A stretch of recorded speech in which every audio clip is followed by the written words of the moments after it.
सोचिए, अगर एक साधारण और भोली भाली लड़की अचानक इतना बदल जाए कि उसे पहचानना ही मुश्किल हो जाए, तो क्या होगा? यही कहानी है सरू की, जिसने अपने नए अंदाज और हिम्मत से सबको हैरान कर दिया है। लेकिन क्या ये बदलाव सिर्फ दिखावा है या इसके पीछे कोई बड़ा राज छिपा है? चलिए जानते हैं।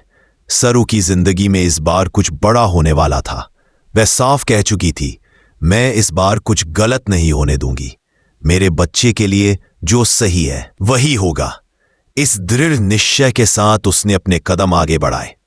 घर में लगातार खींचतान चल रही थी। गुरुजी की बात सबके दिमाग में गूंज रही थी, बेटा और बहू जब फेरे ले तो ध्यान रखना एक औरत वहां मौजूद ना हो। इस बात का असर घर वालों पर गहराई से हुआ था, खासकर दादी और दादू पर, जिन्हें अब हर कदम सोच समझ कर रखना था। इधर सरू का बदला हुआ रूप देखकर वेद के होश उड़ गए। उसने कभी नहीं सोचा था कि वही भोली सी सीधी सी सरू इतनी बदल सकती है। अब उसका अंदाज अलग था, पहनावा बदला हुआ था और सबसे ज्यादा तो उसकी आंखों की चमक बता रही थी कि वह किसी बड़े मकसद से ये सब कर रही है। तारा भी पीछे नहीं थी। उसने तो सरू का यह नया लुक देखकर मन ही मन फैसला कर लिया, अब बहू तो यही बनेगी। उसने यहां तक सोच लिया कि वेद और सरू की शादी जल्द से जल्द करवा दी जाए। दोस्तों, आप सोच रहे होंगे कि आखिर सरू ने इतना बदलाव क्यों किया? दरअसल सरू ये सब सिर्फ और सिर्फ चंद्रकांत, दादी और दादू के लिए कर रही थी। इस घर की बड़ी पोती होने के नाते उसकी जिम्मेदारी बहुत बड़ी थी। अनिका जिस तरह नौकरों और घरवालों से बदसलूकी करती थी, सरू को बिल्कुल अच्छा नहीं लगता था। अब उसने तय कर लिया था कि अगर उसे घर में इज्जत और हक दिलाना है तो उसे मजबूत बनना पड़ेगा। इसलिए उसने अपने पूरे लुक को बदल डाला। अब वो पहले वाली सरल और चुपचाप रहने वाली सरू नहीं रही। अब उसमें आत्मविश्वास था, रुतबा था और एक नया एटीट्यूड भी। लेकिन यही तो असली मोड़ था। वेद को लग रहा था कि सरू अब उससे दूर दूर क्यों रहने लगी है। वह समझ नहीं पा रहा था कि यह बदलाव सिर्फ दिखावा है या सरू का सच में दिल बदल गया है। दूसरी तरफ अनिका भी इस मौके का पूरा फायदा उठाने में लगी हुई थी। वह कामिनी के साथ मिलकर साबित करने पर तुली थी कि सरू इस घर की बेटी नहीं है। वहीं दूसरी ओर वह वेद को भी यह दिखाना चाहती थी कि देखा, सरू बदल गई है। तुम हमेशा मुझे घमंडी कहते थे, लेकिन अब देखो, पैसे आते ही सरू कितनी घमंडी हो गई है। सीन तब और भी मजेदार बन जाता है जब सरू अपनी शानदार गाड़ी से कॉलेज पहुंचती है। जैसे ही गाड़ी रुकती है, उसमें से निकलती है नई और स्टाइलिश सरू। लेकिन इससे पहले गाड़ी से उड़ा हुआ कीचड़ सीधा अनिका पर गिरता है। कॉलेज के सभी लोग यह नजारा देखकर हैरान रह जाते हैं। अनिका तुरंत मौके का फायदा उठाती है। वह वेद के सामने रोने धोने का नाटक शुरू कर देती है। देखा वेद, तुम कहते थे मैं घमंडी हूं, अब देखो पैसे आते ही सरू कितनी बदल गई है। वेद ये सब देखकर चौंक जाता है। उसे यकीन ही नहीं होता कि यही सरू है जिसे उसकी सादगी और भोलापन सबसे खास बनाते थे। अब वही सरू घमंडी नजर आ रही थी। उसका दिल टूटने लगता है। लेकिन असली बात यह थी कि सरू सब सिर्फ अनिका को सबक सिखाने के लिए कर रही थी।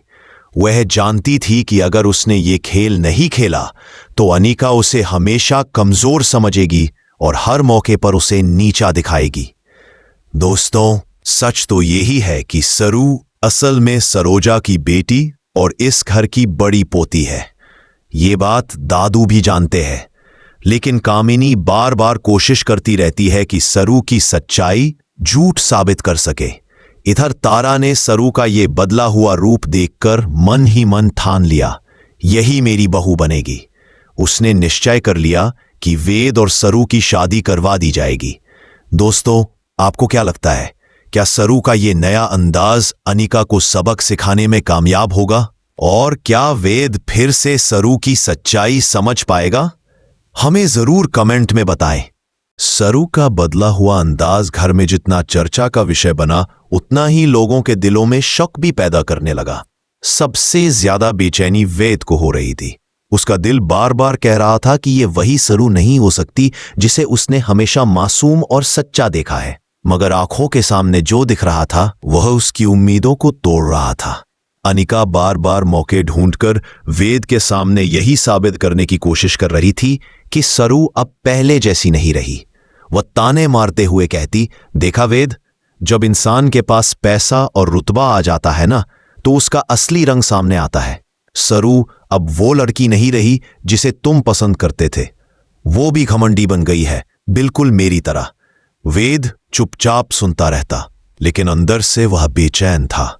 उसे समझ नहीं आ रहा था कि सरू क्यों बदल रही है। दूसरी तरफ सरू की प्लानिंग असलियत ये थी कि सरू ने अपना यह नया रूप सिर्फ इसलिए अपनाया था ताकि अनिका और कामिनी को सबक सिखा सके। दादी और दादू ने उसे भरोसा दिलाया था कि चाहे कुछ भी हो, वह इस घर की बड़ी पोती है और उसकी जिम्मेदारी सबसे बड़ी है। सरू जानती थी कि अगर वह अपनी पुरानी सादगी और चुप रहने वाले स्वभाव में ही रहती तो अनिका हर बार उस पर हावी हो जाती। इसलिए उसने तय किया कि अब उसे वही करना है जो अनिका करती है, ताकत और एटीट्यूड दिखाना। वह खुद से बुदबुदाई, अगर मैं अपने असली रूप में रहूंगी तो ये लोग मुझे कमजोर समझेंगे, लेकिन अगर मैं उनके अंदाज में ही जवाब दूं तो ये खुद हार मान लेंगे। कॉलेज का नया माहौल। कॉलेज में जब सरू की गाड़ी से उतरने का सीन हुआ तो सभी छात्रों की निगाहें उस पर टिक गई। उसका बदला हुआ लुक, आत्मविश्वास से भरा अंदाज और चाल ढाल ने सबको हैरान कर दिया। अनिका का कीचड़ में लथपथ होना पूरे कॉलेज में चर्चा का विषय बन गया। छात्र छात्राएं आपस में फुसफुसाते, वाह, सरू तो बिल्कुल बदल गई है। पहले कितनी सीधी सादी लगती थी, अब तो बिल्कुल फिल्मी हीरोइन जैसी लग रही है। यह सब सुनकर अनिका का गुस्सा और जलन बढ़ती गई। घर में चालें और साजिशें, उधर घर में कामिनी अपना नया खेल खेल रही थी। वह बार बार सबको यह कहने की कोशिश करती, देखो, मैंने पहले ही कहा था, ये लड़की हमारी सरोजा की बेटी नहीं हो सकती। देखो कैसे बदल गई है, असली खून का असर तो आता ही है। लेकिन दादू हर बार उसकी बात को काट देते। उन्हें यकीन था कि सरू ही उनकी बड़ी पोती है।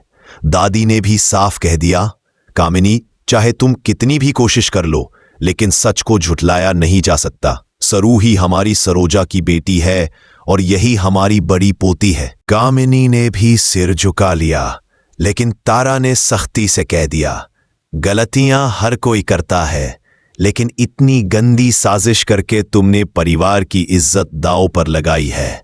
इसका अंजाम तुम्हें भुगतना ही होगा। खुशियों का नया सफर। कुछ ही दिनों बाद वेद और सरू की शादी पूरे धूमधाम से हुई। पूरा घर खुशियों से भर गया। दादी दादू ने कहा, आज हमारी सरोजा की असली विरासत हमें वापस मिल गई है। सरू ने वेद का हाथ थामकर मन ही मन सोचा, अब से मेरा सफर आसान नहीं होगा, लेकिन जब तक सच्चाई और प्यार मेरे साथ है, मैं हर मुश्किल का सामना करूंगी। दोस्तों, आपको क्या लगता है, क्या सरू की जीत हमेशा बनी रहेगी या अनिका और कामिनी फिर से कोई नई चाल चलेंगी? अपनी राय हमें कमेंट में जरूर बताएं।